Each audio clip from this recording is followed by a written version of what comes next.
अस्सलाम वालेकुम व्यूअर्स, कैसे हैं आप सब। आई एम श्योर कि आप सब बिल्कुल ठीक होंगे। आज मैं आपके साथ बकरा ईद स्पेशल में बीफ यखनी पुलाव की रेसिपी शेयर कर रही हूँ। ये बहुत ही ज़्यादा मज़ेदार बनते हैं और इसकी खुशबू पूरे मोहल्ले में फैल जाती है। तो आज मैं आपके साथ एक ऐसा मेथड शेयर करूँगी जिससे हमारे चावल का एक एक दाना भी अलग होगा, और वो गलतियाँ भी बताऊँगी जिससे हमारे चावल के दाने टूट जाते हैं और हलवे की तरह बन जाते हैं। सो आज मैं आपके साथ बहुत ही ज़्यादा यूनिक और मज़ेदार रेसिपी शेयर कर रही हूँ। तो चलिए अपनी रेसिपी स्टार्ट करते हैं।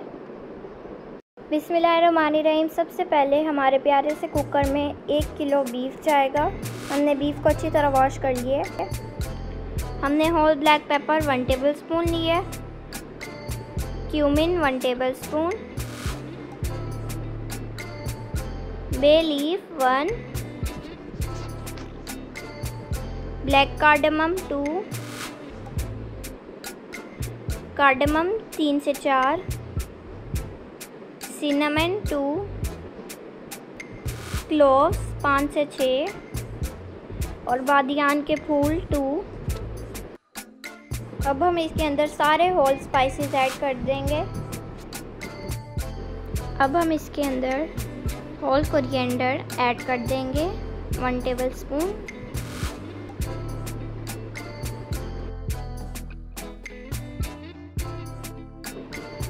हमने 1 टेबल स्पून सौंफ ली है। सौंफ बहुत ज़रूरी होती है यखनी के लिए, कि यखनी को बहुत ही अच्छी महक देती है। हमने 1 अनियन लिया है और हमने गार्लिक लिया है 8 से 9। अब हम इसको ऐड कर देंगे।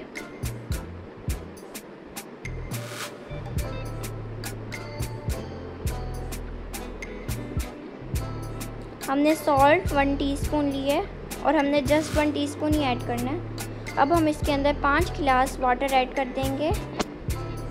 अब हम प्रेशर कुकर के ऊपर उसका ढक्कन रख देंगे और इसको कवर कर लेंगे और इसे 20 से 25 मिनट के लिए कुक कर लेंगे हाई फ्लेम पे। 20 से 25 मिनट हो चुके हैं और अल्हम्दुलिल्लाह हमारी यखनी बनके तैयार हो चुकी है। अब हम बीफ को यखनी से निकाल लेंगे।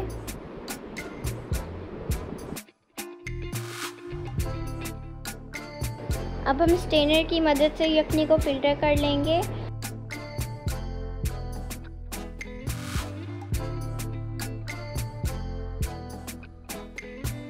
माशाल्लाह से हमारा बीफ अच्छी तरह गल चुका है और बिल्कुल मुलायम हो गया है। हमने 1 कप ऑयल लिया है और ये गर्म हो चुका है। अब हमने इसके अंदर 2 अनियन ऐड कर दिए हैं।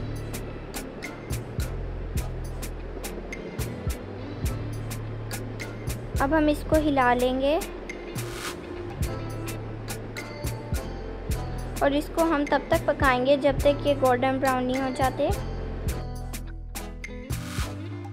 अब हम इसके अंदर अपने सारे होल स्पाइसेस ऐड कर देंगे और ये हमारे पुलाव के खड़े मसाले हैं। अब हम इसके अंदर ginger garlic paste 1 table spoon add कर दिया है और इसको हम तकरीबन 2 मिनट के लिए पकाएंगे। अब हम इसके अंदर ब्लैक पेपर 1 टीस्पून ऐड कर दिया है, सॉल्ट 1 टेबल स्पून, आप अपने जायके के मुताबिक ले सकते हैं, chilli flakes 1 tablespoon, turmeric 1/4 teaspoon, साबुत धनिया पाउडर 1 टेबल स्पून, गरम मसाला 1 टीस्पून और हमने इसके अंदर रेड चिली ऐड नहीं की। अब हम इसको अच्छी तरह मिक्स कर लेंगे। हमने इमली ली है 3 से 4, ये ऑप्शनल है। अब हम इसके अंदर 3 से 4 चम्मच योगर्ट ऐड कर देंगे, ये भी ऑप्शनल है। अब हम इसके अंदर बीफ ऐड कर देंगे जो हमने यखनी से निकाल लिया था। ये यखनी का पुलाव बहुत ही ज़्यादा स्पेशल बनने वाला है, सो आप इस रेसिपी को पूरा देखिएगा। अब हम इसकी 5 से 7 मिनट अच्छी सी भुनाई कर लेंगे। अब हम इसके अंदर यखनी ऐड कर देंगे। यखनी तकरीबन 4 गिलास है। अब हम तकरीबन 5 से 6 मिनट के लिए इसको ढक देंगे जब तक बॉयल नहीं आ जाता।